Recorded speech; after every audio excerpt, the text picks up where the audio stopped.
Crystal Johnson. Um, okay, so what's your cultural background? I have Indian and Caucasian, Irish. My family structure is white and then African American. I have African half children, biracial children. And how old are your children? I have six. I have a 9-year-old, it's the youngest, and the oldest is 28. So it's 28, 27, 26, 22, and 20. And then you teach the 4 and 5-year-olds with me. Yes, I teach the 4 and 5-year-olds. I know you've mentioned before the 9-year-old having some school problems or Yeah, he's ADHD, so he has some issues.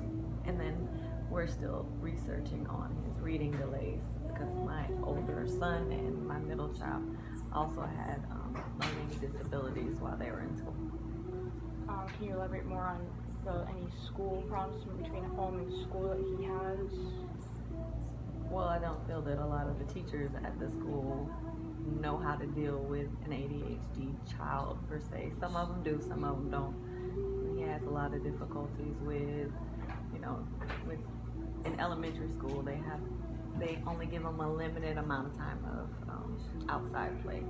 And then sometimes we're discussing because they seem to say that taking away outside play is a punishment, which it should not be. Right. So it has him having issues when if he does something, in the class, they won't let him play outside. But when he goes back into class, because he hasn't been able to get any of his energy out, it makes the situation worse in the classroom because he hasn't been able to get any of that energy out. So he doesn't sit still, but a lot of children don't sit still. I think the structure of the classroom, they want you to sit still all the time instead of, accommodating some issues where he can stand by he don't like to sit down, so sometimes he likes to stand up. So we're having difficulties letting them understand that there's some accommodations that he needs and it's not disruptive to the classroom. Do you have any experience with antivirus education?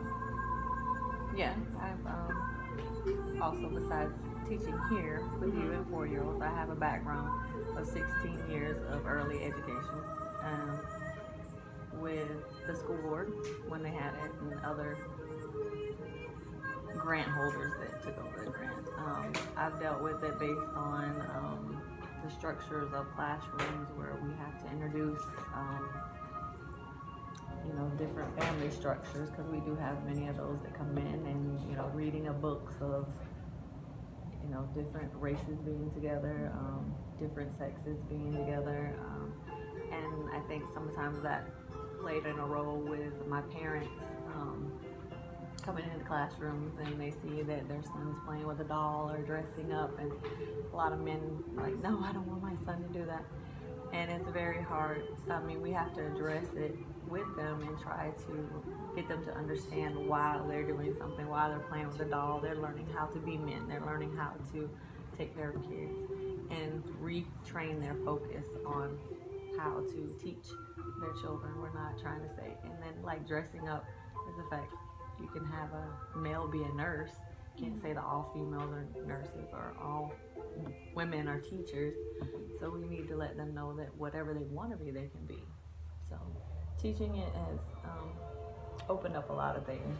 Sometimes it is hard separating my family values versus the school values. That is hard sometimes because sometimes what I believe is not really what we have to teach. So I do have to separate that to make sure that I'm meeting the family structures. And that'll bring me to my next question of, what do you think is important for parents to remember about having different cultures, different races, same-sex parents? Well, that everybody's not educated. So basically, not getting so offended sometimes that we all need to band together and try to educate one another, because a lot of people don't, if they don't know it and don't understand it, then that's where all the conflicts come in. So it's learning that we all work as a team and learn different structures. What would you expect someone to do to address diversity? like saying in the classroom, I expect, there be, signs of different family structures, different stereotypes of, don't always have like males playing sports and women not. I think in the classroom, a teacher that really is into that will address all the issues, and then know her family structures of what children come in her classroom, because you don't want them to feel different. So we want to make sure that everybody knows the family is a family, and even just addressing that in a lesson plan of how the family structures are. And it's okay that Susie might have two moms or two dads, but they shouldn't be treated different. So we treat everyone equally, or based on color, because there are certain classrooms that will have. I used to teach a class. My predominantly class would be African American, and there would be only one Caucasian child. Now, in this structure that I'm teaching now, there's only one African American, and then the rest are different cultures together. So understanding that everyone is different, but we're all the same. We all love each other. We all play together. There's nothing, leaving, racism or any sexism or whatever they have away from the classroom. Now, when you were saying that you had most of your class was African American, there was one Caucasian. How did you incorporate that culture in your classroom? Well, we just addressed everything. Like, a lot of times I used to have issues where a lot of kids would be like, the skin color, why is she so light? Or in my classroom. And I used to always say everyone's different, and she's lighter because this is her background, this is her mom and her dad, just like this is, and then I'd actually address different cultures and start to ask the parents, because you might be darker, but what is your cultural background? Do you come from Jamaica? Do you come from Africa? Do you actually come from here? Where do you live? Where do you come from? And have parents come in and talk about their backgrounds as well.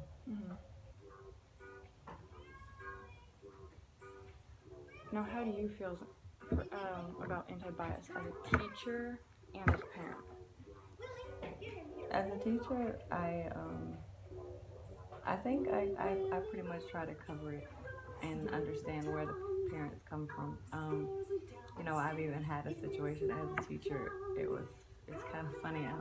I had a parent come to me when she first met me, and she said she didn't want a black teacher, an African American teacher, and she was an African American lady. And then I looked at her and I said, I don't understand that, because and I said, well, are you still wanting me as a teacher? Because my family is biracial. My husband is African American and I'm white.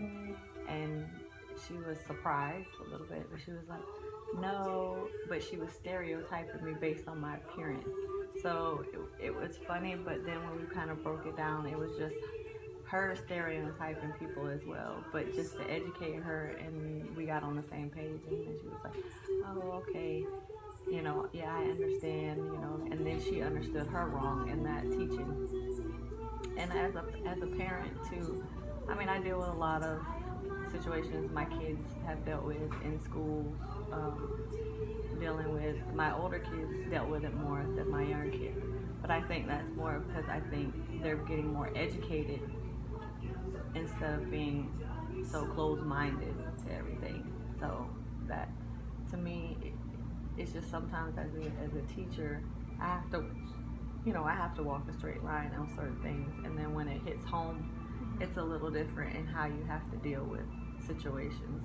Because as moms, we're very protective of our kids, so you really want to latch out on certain things, but then you have to think, okay, you have to still hold your composure, but try to educate people. It's all about educating the kids at a small age, and then they hopefully grow up. And then if you educate your parents that you teach, especially with our age, you have that closeness with the parent, so you can educate them more as well. Now, back to the parents who may not understand, how would you tell them about it, about anti-bias? How would you describe it or define it to people who may not understand it? I would explain it to them based on anti-bias is it's trying to understand the differences, understanding like even the disabilities, the kids that come with disability, that's still, you know, a segregation thing where some kids will be like, oh, I don't want to play with the person because they look a certain way. And you got to say that, explain it to them, this is how they were made, this is how, you know, you were made, you know, would you like someone not to like you because you have blonde hair, or you like not, you know, this child has a disability, they might not have an arm or they might not have a leg, but these are things that maybe we can understand why they don't have it. So it's just more of education and, you know, being anti-bias. The curriculum is set up based on explaining the differences in classes and educating ourselves of these kids at a young age so they can grow up to not have to do all that. Right.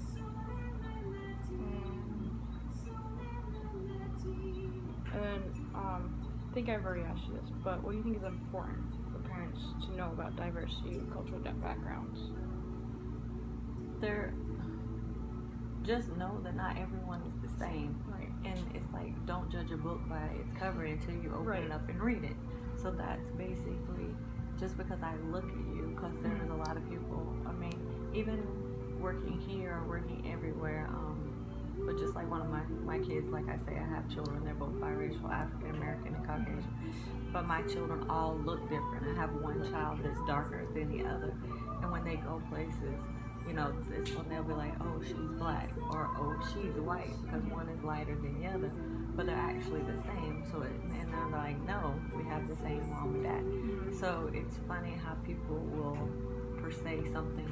So I teach everybody, don't judge the book by its cover. You need to get to know the person or know the situation before you judge it. Right. So that's my whole basically spiel on anybody. Don't judge anyone. Know the whole story. Know the whole story before you actually make a comment or want to know anything. So Okay. That's it. Thank you very much. you're welcome.